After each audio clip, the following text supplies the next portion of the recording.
Hi everyone, welcome to the YouTube channel. In this video, we will see how to grow an Instagram account from scratch, like with zero followers.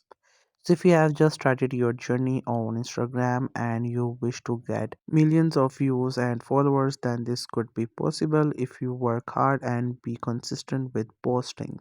So I'll show you what you have to do in that case.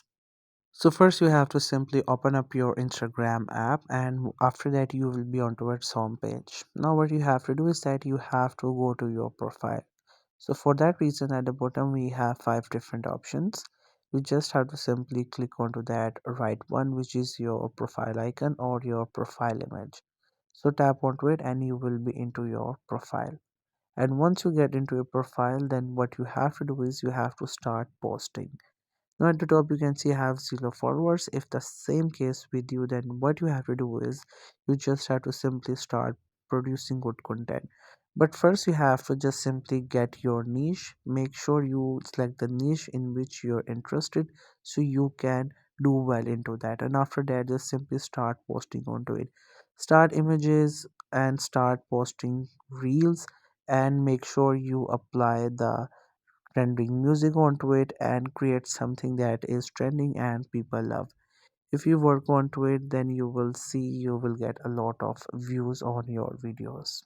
And once you have posted, make sure you allow the reuse. You do not turn off this option, which is turn off reuse. Make sure others could use your content. By that you will get a lot of reach, which will be beneficial for yourself, for your account. So just simply work onto these things, like allowing others to use your content, like they could stick to it or they could just simply do it with it. And also make sure to allow the downloading of your content so that people could download it and could post it somewhere else. In short, it will be helpful for your account. So just simply allow the downloads and everything, and you will see your account will grow by followers and by views as well. So that's it. I hope you found this video helpful and informative. If you're new to this channel, then make sure to subscribe it for more informative videos and updates. Leave a like, comment if you have any queries. Feel free to ask in the comment section below. Thank you so much for watching the video till the very end.